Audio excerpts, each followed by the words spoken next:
Bienvenue sur notre projet Glucipred. Notre projet Glucipred qui est capable, qui est voué à estimer les glucides présents dans une assiette en un seul clic.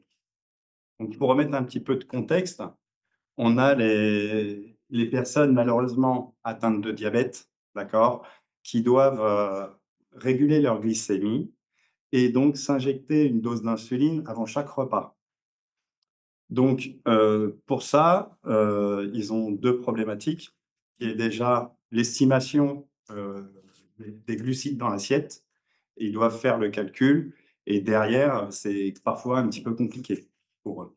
Donc notre solution, elle est, heu, elle est destinée aux diabétiques de manière à ce que, de manière très simple, ils viennent en un clic, une solution rapide, ils viennent télécharger la photo dans notre appli et puis après derrière l'estimation des glucides, voilà, elle est faite par notre solution.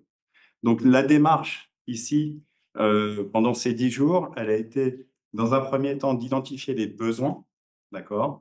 Qu'on avait, pour notre solution, pour qu'elle soit en place et fonctionnelle. On a collecté les données, entraîné un modèle, rapproché les données en sortie de modèle pour derrière estimer les quantités, puis ensuite préciser la dose de glucides dans l'assiette. Et puis enfin, quand tout se passe bien, on a déployé le modèle via une appli. Donc la première phase du projet a donc été de chercher une, base de données, qu'on puisse exploiter. Donc, une base de données, de photos, d'images, de plats, et l'enjeu ici, ça a surtout été de trouver un dataset, avec, des images dont les segments étaient, labellisés, les segments représentant les aliments dans l'assiette. Donc, voilà, on a fini par trouver un dataset qui s'appelle FoodSeg, 103 qui contenait un peu plus de 5 000 images et donc autant de labels, de fichiers de labels. Et donc sur ce dataset-là, on est venu appliquer un pre-processing, à la fois sur les images, puisqu'il fallait qu'elles soient au bon format pour le modèle qu'on voulait leur appliquer, et aussi, sur les labels, puisqu'on avait récupéré des labels en JSON qu'il fallait transformer en fichier texte. Et ces labels, dans ces fichiers labels, on avait à la fois les index des labels, mais également les coordonnées des pixels, de chacun des aliments. Donc voilà, il y a eu un gros travail de pre-processing, sur cette base de données. Et du coup, pour les modèles utilisés, on a fait une première recherche. On a commencé par le modèle, YOLO V8. On a fait un pré-processing, pour les images, et elles étaient de taille 60 x 60 et on a créé 2 fichiers. Un fichier .txt justement qui est la pour les labels, des aliments et un fichier, .yaml et malgré, le pré-processing, on n'a pas eu de résultats, concluants. Parce que c'est un modèle qui est plutôt pré-entraîné sur des classes, de détection d'objets et pas de segmentation.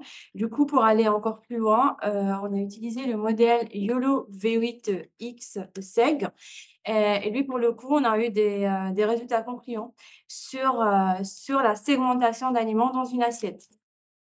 Par contre, on a eu, quelques difficultés parce qu'on n'avait pas le poids exact d'aliments dans l'assiette.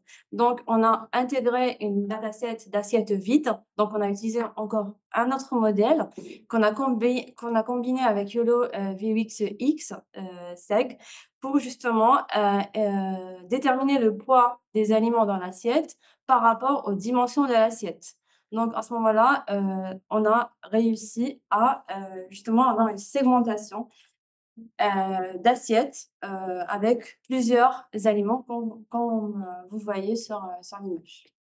La prochaine étape, une fois qu'on a un modèle qui marche et qui arrive à segmenter nos aliments dans l'assiette, ça va être effectivement d'aller chercher une base de données nutritionnelle pour pouvoir après, faire le lien entre les aliments qui sont détectés dans l'assiette et l'indice glycémique de chaque aliment. On a d'abord pris une première base de données, qui nous semblait très logique, qui est la SICAL qu'on a été prendre, sur DataGouv, qui est une grosse base de données. La démarche était très simple, on a fait un gros processus de nettoyage, on a gardé que les colonnes qui nous intéressaient et donc on a gardé une colonne, d'aliments, qui étaient regroupés ensemble. Le processus était de faire donc un nettoyage avec, enlever les ponctuations et cetera et cetera. Une fois qu'on avait ces mots-clés, on faisait une vectorisation de ces mots-clés et ensuite on rentrait en argument, un mot-clé et pour voir où est-ce qu'ils comment ils arrivaient à faire le lien avec, la table de données. Il s'est avéré qu'en rentrant, par exemple, ça c'est un exemple de cette première base de données, quand on rentrait le mot-clé ananas, il allait chercher dans la table de données nutritionnelle le jus d'ananas. Donc nous, ça ne nous intéressait pas trop. Donc on s'est dit qu'il faut qu'on trouve une autre base de données plus petite et on va vraiment s'intéresser sur les aliments bruts. Donc on n'en trouvait pas, donc on a scrappé un site pour vraiment récupérer et se constituer notre propre base de données, beaucoup plus petite, mais qui allait avoir des meilleurs résultats. Et pareil, hein, sous le même processus, hein, on vectorise les labels en sortie de modèle. On a vectorisé aussi les aliments et on fait le lien comme ça.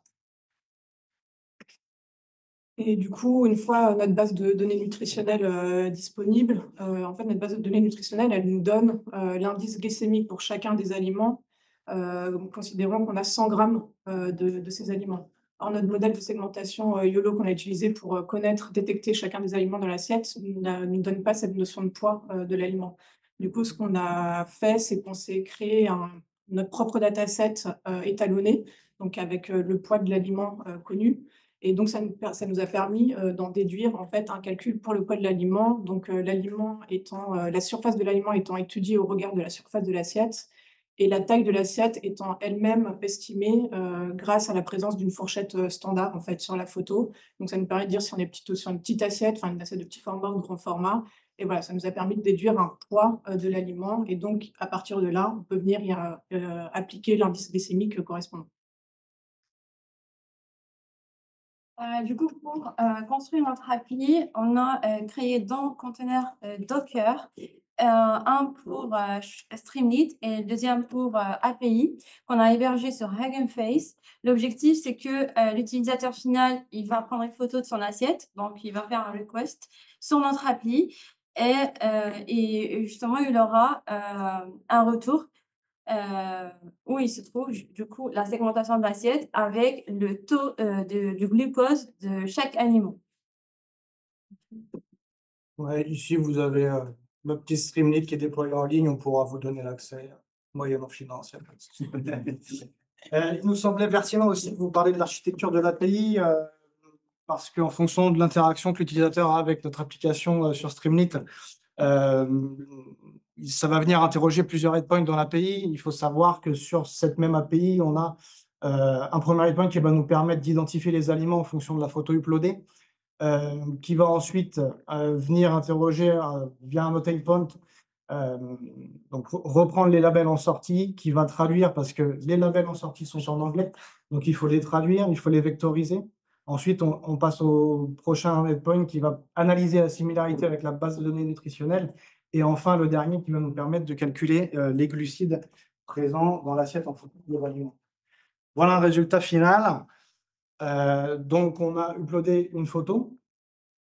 On appuie sur le bouton, évidemment, identifier les aliments. Ça nous montre la photo, enfin, le modèle qui tourne derrière et comment tout a été segmenté dans l'assiette, les aliments détectés et leur grammage.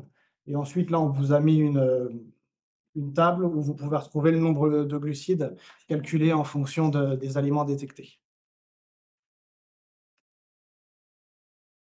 Voilà, donc à partir de là, l'application est devenue fonctionnelle. Bon, il y a quand même des pistes d'optimisation, notamment sur la détection des masques, d'accord? C'est la difficulté, hein. La difficulté, c'est qu'il faut que notre modèle estime un masque le plus fidèle possible à la représentation de l'aliment dans l'assiette. Donc, on a fait un premier entraînement, c'est peut-être une grosse piste d'amélioration, c'est de poursuivre l'entraînement sur beaucoup plus d'époques, d'accord, en gelant moins de couches du modèle de base. L'amélioration aussi de l'estimation du poids, comme l'a dit Fanchon, on a fait un dataset étalonné, d'accord, mais qui comporte peu d'aliments pour le moment. On est sur 4.